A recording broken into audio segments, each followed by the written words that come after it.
A minha pesquisa tem por objetivo articular a Constituição Brasileira de 88, de 1988, e a legislação produzida a partir dela com a realidade material das cidades brasileiras.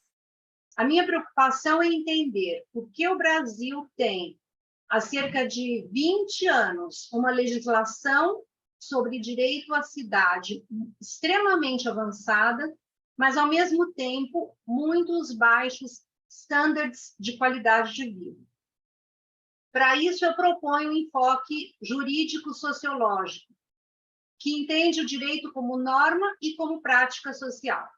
Como norma, o direito constitui um sistema aberto, em constante mutação, porque ele não é uma criação abstrata, mas ele é produto da história e da cultura de cada sociedade em particular, e essas sociedades vão se modificando.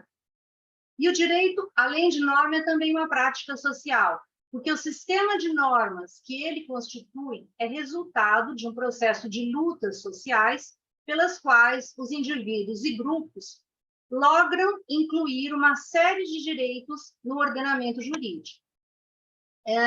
Sob essa visão, nós podemos dizer que o direito à cidade é um direito relativamente recente, se comparado ao direito à vida e à liberdade, que são direitos fundamentais que têm seu processo de reconhecimento iniciado já no século XIII, siglo XIII.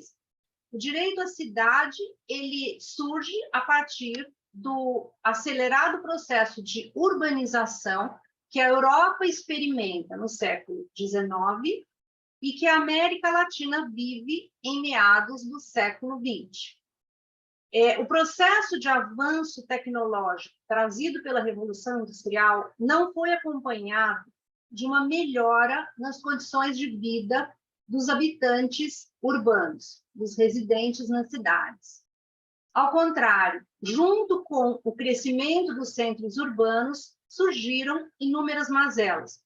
Contaminação do meio ambiente natural pelos resíduos industriais, surgimentos de bairros de vivendas precárias, que nós chamamos de favelas, vocês chamam de vilas miséria, com outras consequências. Os desplazamentos a pé se tornaram impraticáveis, o que exigia um sistema de mobilidade urbana, enfermidades causadas por falta de saneamento básico, água e alcantarillado, e más condições das vivendas, além de uma série de disfunções psicossociais que passaram a afetar grande parte da população, como depressão, alcoolismo, suicídio, etc. Somente no início do século XX, o Estado começa a intervir nessa realidade, através do zoneamento ou zonificação urbana e da produção de vivendas sociais. Essa intervenção associa o Estado com o capital e marca o surgimento do urbanismo e das suas complexas estruturas burocráticas, que tinham a função de planejar as intervenções a serem realizadas pelo capital imobiliário. Então, o urbanismo marca a consolidação desse capital imobiliário, que chega aos nossos dias como um dos setores mais poderosos da história do capitalismo. É nesse contexto que Henri Lefebvre, escreve a obra Derecho a la Ciudad, na qual ele enuncia a crise da cidade capitalista. Para ele, essa crise seria provocada pela ordenação do espaço urbano em um processo de planificação global, comandado pelo capital. Aquela época, ainda não financiado, hoje, pelo capital financiado. Lefebvre afirma que a urbanização modificou o espaço urbano em 3 níveis. No nível global, através da ação homogeneizadora do capital, no nível urbano, associado à planificação urbana, e no nível do habitar, que compreende, mas não se resume à questão da vivenda, porque ele está associado também ao cotidiano do habitante urbano. Então, a crise da cidade seria provocada pela absorção, pelo nível global, comandado pelo capital, dos outros níveis de produção do espaço. Lefebvre é extremamente crítico ao urbanismo, porque, segundo ele, o urbanismo seria uma técnica que pretende se afirmar como uma expressão da razão analítica, quando ele é, na verdade, uma expressão ideológica. Porque ele explica isso. O urbanismo submete a técnica da planificação a um objetivo. Nesse ponto, ele é analítico. Mas esse objetivo só pode ser buscado fora do processo de planificação. Então, em outras palavras, existem vários caminhos para a reflexão urbana. E o objetivo a ser alcançado pela técnica urbanística depende da eleição de um desses caminhos.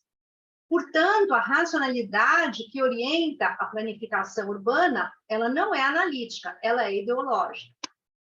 Direito à cidade, então, seria para ele o direito do habitante urbano de não se submeter a essa ideologia do urbanismo, produzido pela burocracia técnica, mas de escolher ele próprio a forma de produzir o espaço urbano por meio da participação política. Vejamos agora como esse direito é incorporado ao ordenamento jurídico brasileiro, como resultado de um largo processo de lutas sociais que se originam na década de 1970. Na verdade, o direito à cidade chega ao Brasil fundindo o ideário de Lefebvre com a nossa realidade social. Ele passa a ser vindicado como um direito político, não exatamente na concepção de Lefebvre, mas como o direito de participar do processo político, que havia sido completamente suprimido durante a ditadura civil-militar. E, ao lado desse direito político, o direito à cidade também engloba um conjunto de direitos sociais em um cenário de extrema carência e pobreza. Nós temos que lembrar que a luta por direitos sociais do habitante urbano no Brasil tem início lá na década de 1940, quando começa a se formar a consciência de classe da população das periferias urbanas, mas ele é fortemente reprimido durante a ditadura civil-militar.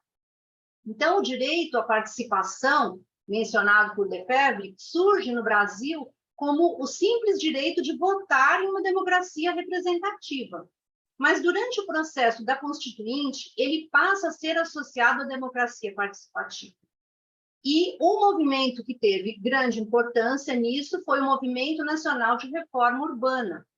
Foi um movimento muito ativo nesse período da elaboração da Constituição, e que defendia um ideário centrado na participação popular e no combate às desigualdades socioespaciais. Esse movimento, assim como os demais movimentos que representavam as forças sociais, enfrentaram-se com os setores que representavam o capital, tanto no processo da Constituinte, como no processo legislativo, que resultou na aprovação do Estatuto da Cidade. Embora no processo constituinte a vitória, por assim dizer, tenha sido dos setores ligados ao capital, no processo legislativo que levou à aprovação do Estatuto da Cidade, a vitória foi dos movimentos sociais. E como é que isso se traduziu na norma legal? Na Constituição brasileira, a função social da propriedade, que é um princípio fundamental para se interpretar o direito à cidade, é vinculado ao plano diretor. Os movimentos sociais pretendiam associar a função social da propriedade não ao plano diretor, ao plano maestro, mas à questão fundiária, à questão de la tierra, ou seja, a obrigação do Estado de evitar que a propriedade urbana ficasse ociosa e de combater a especulação imobiliária. Já no Estatuto da Cidade, em câmbio, ganharam os movimentos sociais, porque no Estatuto da Cidade, o direito à cidade é associado a 3 dimensões. Uma dimensão social, que obriga o Estado a guiar a sua política urbana para satisfazer as necessidades básicas de todos os habitantes urbanos, não só por meio de uma maior produção de recursos, mas também e principalmente pela melhor distribuição desses recursos. A segunda dimensão é a dimensão ambiental, e pressupõe o reconhecimento e o fomento a diferentes formas de vida e de produção existentes no território nacional, como aquelas praticadas pelos povos originários, pelas comunidades tradicionais, pelos quilombolas, que são comunidades constituídas na época da esclavitud, pelos escravizados que lograram fugir, sair e mantém até hoje os seus modos de vida e de produção. E além dessas formas de vida e de produção, também por economia, cabe ao Estado estimular economias baseadas no associativismo e no cooperativismo. E, finalmente, a terceira dimensão é a dimensão participativa, representada pelo direito de todo habitante urbano de participar na formulação, implementação e controle da política urbana, através de práticas institucionalizadas no âmbito administrativo do Estado, os chamados canais de participação. Essa dimensão participativa, a meu ver, é a mais importante das dimensões, porque permite reverter essa tendência do planejamento urbano, já identificado por vários autores, como David Harvey, pelo próprio Henri Lefebvre, que é a de se manter extremamente permeável aos interesses do capital. E essa parece ser, em última análise, a razão pela qual as cidades brasileiras apresentam péssimas condições de vida. O planejamento urbano serve principalmente aos interesses do capital. E, por isso, garantir o direito à cidade passa necessariamente pela garantia da democracia participativa.